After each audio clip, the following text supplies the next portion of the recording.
In this video, I'm going to talk about 5 scenarios where people get stuck in job interviews. And I must say that these 5 scenarios where people get stuck in intense interviews, because it's perfectly plausible you get stuck even with your elevator pitch, for example, if you memorize it, right?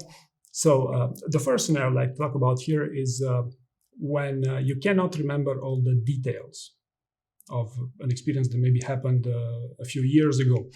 And this is actually a well-known test. It's called the deep dive test. It's performed by many professional interviewers, and their bet is that you as a candidate are being overconfident in your ability to remember all the details. And this bet is also useful if they want to test your ownership, whether you own that project. And maybe another interesting key reason why they do this is because if you cannot remember details, it could be a sign that you did not prepare or did not prepare enough for the purpose of this interview, right? Now, how do you fix this? Well, the best fix I know would be to prepare a story bank, right? So to prepare your key highlights in as much detail as possible, that's ideal, right? The second scenario where people get stuck in job interviews is when they don't have an immediate answer to a question. And the classic example here, tell me about the time when you failed, right? So it's not that you've never failed, it's that you don't have an answer at all, but it takes you time to find that answer. And for the vast majority of candidates, it will take as many as 3 attempts to find the proper failure story, a story that you're confident selling yourself on, right? The reason for saying this is because most of you, what will happen here, you'll focus on finding a story that won't disqualify you from the interview, but you forget to talk about key aspects such as your learnings from that failure. One of the key reasons why you're getting asked those questions, right? So how do you prevent not having an immediate answer to such questions? Well, you could take lists of commonly asked questions, right? So even ChatGPT is pretty good with these things. So you cover, as many questions on the behavioral spectrum, and from experience, this works pretty well, right? Scenario number 3 where people get stuck in job interviews is when you don't understand the question, right? So for example, what's your view on diversity, equality, and inclusion, right? So this is a pretty trending interview question these days. And unless you stay up to date with these trends, you might not be familiar with what this actually means, right? So it's basically as simple as that. So the best fix would be to maybe inquire a bit, maybe look a bit online what types of questions you can expect today in job interviews, because most commonly asked question lists are from, a few years back, right? Number 4 scenario people get stuck in job interviews is in the follow-ups and challenge questions. So what happens here is these interviewers have lists of pretty standard, I should say, follow-up and challenge questions. What was your role? Why was this important? What would happen if you did nothing with this initiative? What were other key learnings, the other key takeaways that you had?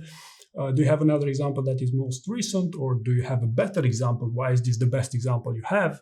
Right? So these types of questions, which from experience are pretty efficient, especially for people who are not used to interviews. So the better you role play here, the better your chances that you sustain these or you are able to answer these follow-up and probing questions. So role play I find to be the most efficient here. Just when you role play, try to maybe inquire a bit what types of questions, and role play as well in the follow-ups, because you'll see these follow-ups make different sense for different types of for different types of stories that you have, I should say, right? And the number 5 scenario where people get stuck in job interview is when you have absolutely no idea whatsoever how to answer the question, right? So this does actually happen, and in high-performing companies and in high-paying jobs, this is actually more common than you think. I believe that the key thing you should be aware here is that if you have absolutely no idea whatsoever how to answer a question, it doesn't mean you will not get a job offer, right? In my experience, it's possible, perfectly possible, for a candidate for a $500,000 job to pass an interview even if they have no idea how to answer one question. Now, the key thing here would be, on one hand, to acknowledge that, hey, I have no idea about this. On the other, to quickly get back on track and be able to answer the rest of the questions quite well, right? Also, maybe worthwhile mentioning here, these trick questions, how many golf balls can fit in a 747 if you want, are usually something you could easily ramp up your knowledge on if you did a little bit of Google search or stuff like that, which you could also bring to your interviewer's attention. Hey, yes, I have no idea about this, let me be honest, but it's something that I could be easily able to learn if I receive the job offer, right? So even if you'll get totally stuck, it's perfectly possible that you will receive a job offer, even if you don't expect it to be. I've even had cases where people got stuck, said, Dan, I'm going to fail this interview. I failed that interview, thank you very much for your help. And then they received the job offer and they got up-leveled from that role, right? So the main thing is, you get stuck. If you get completely stuck, to get back on track and be able to perform, right? So these were my 5 scenarios where people get stuck the most in intense interviews. And just to make a quick recap here, the first one is you cannot remember all the details. The second one is you don't have an immediate answer to a question, a failure, for instance. Third, when you don't understand the question you're getting asked. The fourth is when you block on the follow-up and challenge questions. And the fifth is when you have no idea whatsoever how to answer it, the idea is that you move on, right? So hopefully you found this useful, and thank you very much for watching.